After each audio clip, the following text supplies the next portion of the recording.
Alright, so in the latest devlogs from the Isle, we've gotten a look at a ton of exciting upcoming playables and features, but one thing that really grabbed my attention was the eerie yet fascinating strain plants. Today we're diving into what makes these plants so captivating and what they could mean for the game's lore and your survival on.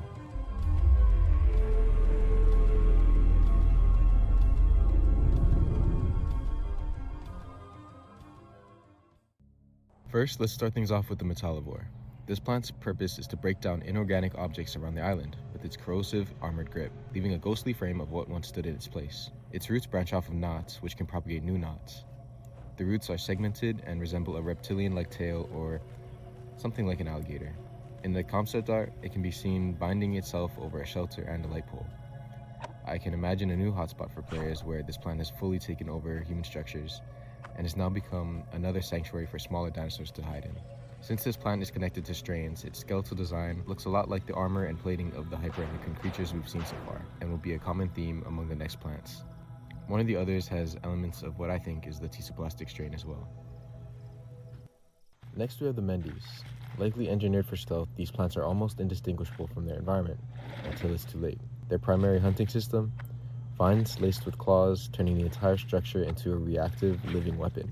The claws articulate along the vine's nodes like a biological barbed wire, ready to entangle and shred anything that lingered for too long. The only sign of an imminent strike is a strange flower, its color shifting in response to nearby movement, moments before the attack.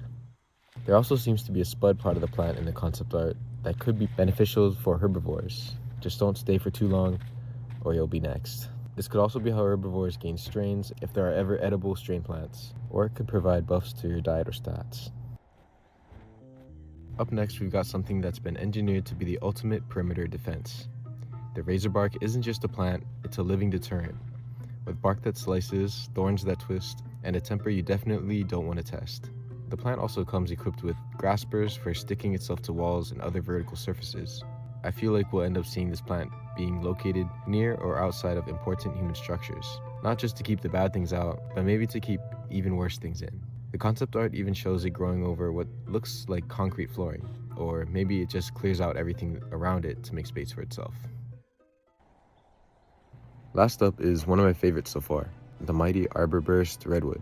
These artificial titans may act as the stand-in for actual redwoods, since a redwood biome wouldn't exactly fit in for a tropical island, and I think it's just fine that way. These giant trees hammer in that sci-fi vibe for the game, while also filling in the gap that players have been asking for ages. Heavily inspired by the Type H strain, these trees start out looking fairly typical for a redwood, but at a certain point in their lifespan, they violently burst open, spearing upward in a sudden, aggressive push for sunlight. Like the Type H, it's all about maximizing growth at any cost. This new expansion is reinforced with a scale-like texture, similar to what we see in the Metallivore, giving the Arbourburst a look that feels more alive, almost unsettlingly so. Out of all three of the concepts, my favorite is either A for the dramatic shift in color from the standard redwood to something far more new and alien, or C for leaning more into the classic redwood look while incorporating the strain's unique features. We could be seeing the Arbourburst biome be included in one of the aviaries around the island. I think it could be the larger one for sure.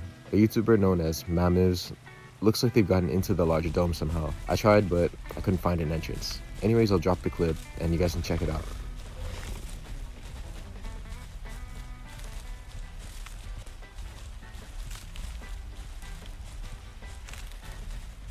It looks like the area may be home to the new Arbourburst biome. It's very unfinished at the moment, but the ground is rather plain and there's some water sources. The ceiling also looks high enough to house such a massive tree. This would be the perfect place to drop this new redwood. What do you guys think? I believe these plants mark the beginning of the strain experiments. Compared to the hyper creatures, they're far more manageable, stationary, and less destructive, without the tendency to consume everything in sight or die off quickly. The results are also more dramatic and immediate. Rapid, abstract growth patterns, along with armored and aggressive body plans. These features would be implemented into the fauna later on. In-game wise, I think some of these plants will deter players from dashing into deep jungles without paying attention. It would make sense for the devs to just drop them in certain locations around the map. Having them grow in real time, randomly everywhere, would be a pain hardware-wise. And I don't think servers could even handle that kind of feature at the moment. It almost reminds me of the cut real-time moss growth from Half-Life.